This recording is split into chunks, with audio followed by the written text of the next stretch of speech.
I'm Zim, and you're listening to the Helpful Photographer Podcast in collaboration with New York City Photo Safari. To register for a safari, please visit NewYorkCityPhotosafari.com. Today I'm bringing back Dr. Ellen Keister, a physicist at Colorado University. Hey, Ellen, welcome back to the podcast. Thanks so much for having me again. Okay, today's question is again regarding filters, but not about polarizing filters. Everybody is familiar with filters in photography. It's the little round thing we generally put on the front of our lenses. But as it turns out, there are two other places we can put a filter. One is in the lens itself. It's called a drop-in filter. Some of our longer lenses, especially when you get to the bazooka size, like, the 400 or 800 millimeter lenses, have a little slot in the middle of the lens, or actually it's usually towards the end of the lens, where you can drop a filter into the lens itself.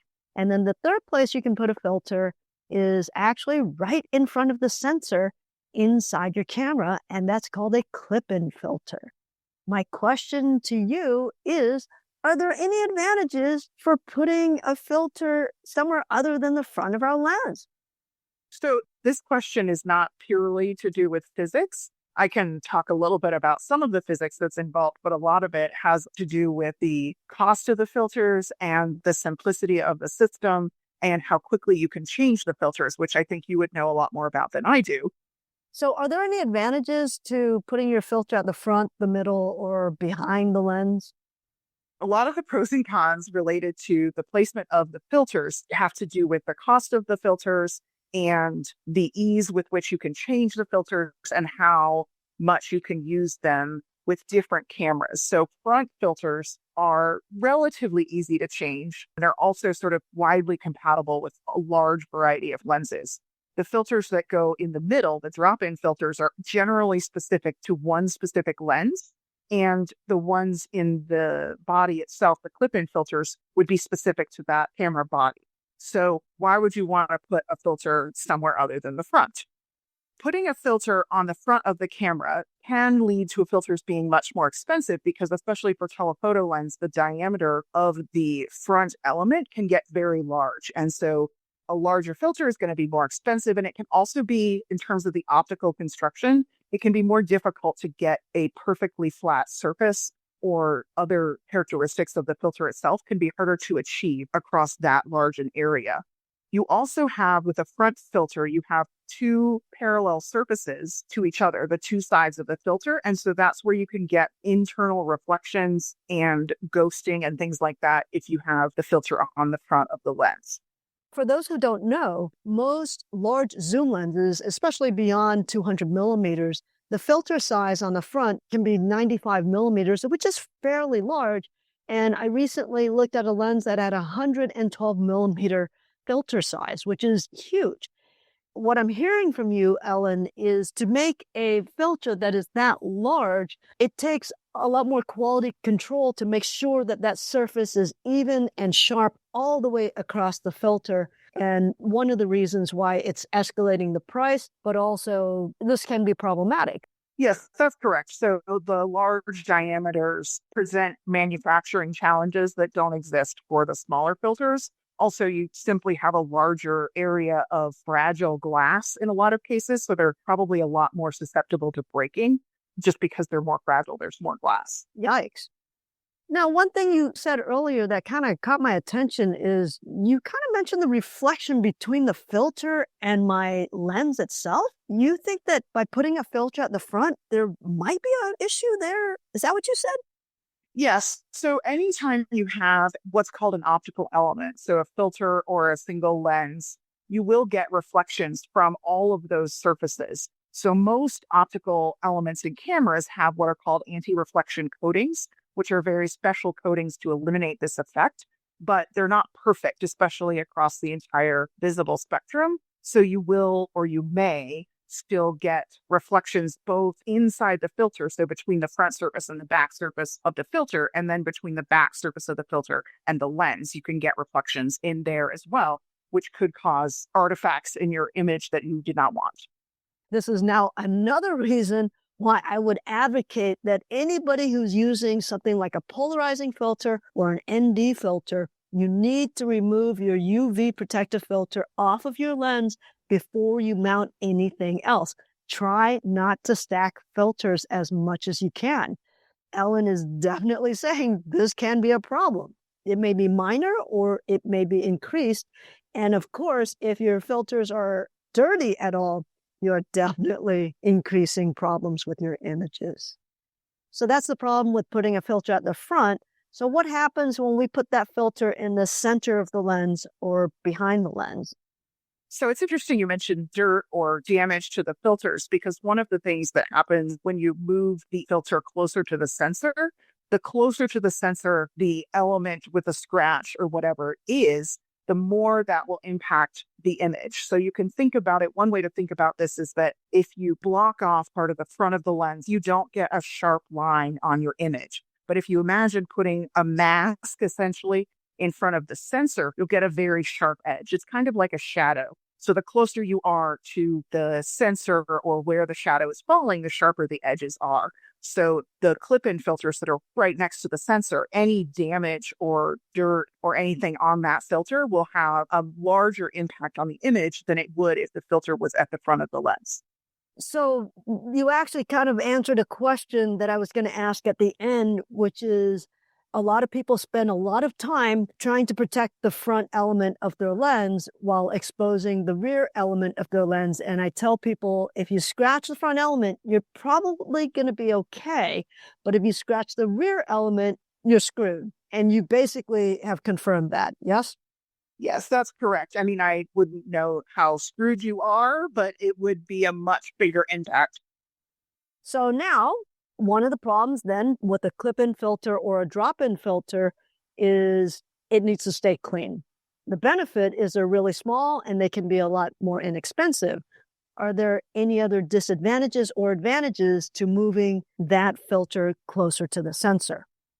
So we just talked about how damage to filters in those locations will have a larger impact on the quality of the image due to the fact that they're closer to the sensor. In addition to that type of damage having an impact on the image, you're also introducing the possibility of dust, particulates, hairs getting either into the body of the camera and potentially on the sensor or into the interior of the lens construction if you're using a drop-in filter. Both of these things are, again, close to the sensor, so they'll have a large impact, and they're also very difficult to clean. And so those are significant disadvantages unless you're only changing filters in a very clean environment. Okay, so that's a lot of disadvantages. Now, the question is, what are the advantages to having the filter in the middle or at the end of the lens? I think one significant advantage is that the filters are a lot smaller. As we've mentioned, they can get very expensive if they're very large. And drop-in filters are also fairly quick to change. You don't have to unscrew them. You don't have to take the whole lens off the body, but you can just drop them in and out. And so that ease and convenience is really nice. However, that means that those filters are specific to a lens. So an advantage of the clip-in filter is that will work for all of your lenses because it's only specific to the camera body. Okay, just so everyone knows, drop-in filters are not available for all lenses. Your lens had to have been constructed specifically for that. Very often, I find that manufacturers who offer lenses with a drop-in system, they will also sell you those filters. It's somewhat difficult to get those from a third party. And yes, I would have to say Ellen is absolutely correct. They are significantly smaller. And I would love to carry around some filters that just fit in the palm of my hand instead of, these large, unwieldy things. But is there a visual advantage to putting that filter in the back? Does the light scatter differently at all? So one advantage, optically speaking, to having the filters near the back is that the light that is hitting the filter is all coming from approximately the same direction, namely along the body of the lens. So that means that you're much less likely to get interference in terms of the reflections from the two sides of the filter, as we discussed previously, which on the front of the lens, the light is coming from everywhere because it's just on the outside. But inside, you don't have those impacts. And in the middle, it would be the same thing? Yes. So in the middle, the light is still primarily traveling along the axis of the lens. There's some small angle differences, but is mostly traveling along the body of the lens. So, in other words, there are definitely advantages and disadvantages to having your filter at the front of the lens. And there are advantages and disadvantages to having your filters at the end of the lens as well. At the front of the lens, you might get a little bit of softness, whereas at the back of the lens, you might get scratches and things might get dirty. Yeah, that is a good summary of the pros and cons of the different filter locations, not counting the cost factor, which we've also discussed. And also the size factor, too. Yes. Actually, I want to mention one more thing. I recently helped somebody buy a clip-in filter for his Nikon Z7 because he's shooting the 14 to 25 millimeter, I think. And it has a convex shaped lens at the front of that lens. So there's no way to actually attach a filter to the front of that lens. So the only place that we can put an ND filter for him is to clip it in front of his sensor. So there's that issue as well. Now, this brings up one last question. If you can please hang on with me. My question is this. Mostly Nikon, yes, there are a few other manufacturers out there doing this, but I mostly see it in the Nikon. For the very wide angle lenses, they're making this very convex shaped front element to get to their 14 millimeters. My 14 millimeter Canon lens is flat at the front element. Is there a reason why they're manufacturing these lenses with these huge bulbs at the front? Is it easier for them to make these lenses? I mean, it sure makes life harder for us as photographers, keeping it clean and adding filters to them, etc. So the curvature of the lens is necessary to achieve that focal length. The shorter focal lengths will have a larger curvature, whether it's facing the outside sticking out or whether it's facing inside and therefore the front surface is flat. There will always be that heavily curved surface somewhere in the lens. A single camera lens can contain many, many what are called optical elements or single lenses. So in the scientific community, we typically only work with single lenses at a time. But in a camera lens, there are at least 4 or 5, possibly more, that are arranged in a particular way. Some of them are glued together. Typically, this is done for a number of reasons to make the overall lens shorter in a lot of cases, and also to address different types of aberrations. So there's two main aberrations that lens designers are trying to mitigate when they are arranging the optical elements. One is what's called chromatic aberration, which is due to the fact that different colors in the visible spectrum travel differently and bend differently through the optical elements. And that means that if a certain color is focused perfectly at the sensor, other colors will not be if you have an uncorrected lens system. So the chromatic aberration corrections are to make sure all of the colors are focused at the sensor in the same location so that you don't have fringes on the edges of certain objects in your image. The other aberration that camera lenses are typically designed to mitigate is what's called spherical aberration. Spherical surfaces don't actually focus perfectly. For spherical aberration, it actually matters which direction the light passes through the lens, or essentially on which side of the lens. So you will get less spherical aberration if the curved side of the lens is facing the world as opposed to facing the sensor. Now, that's for a single lens, a single what's called plano-convex lens.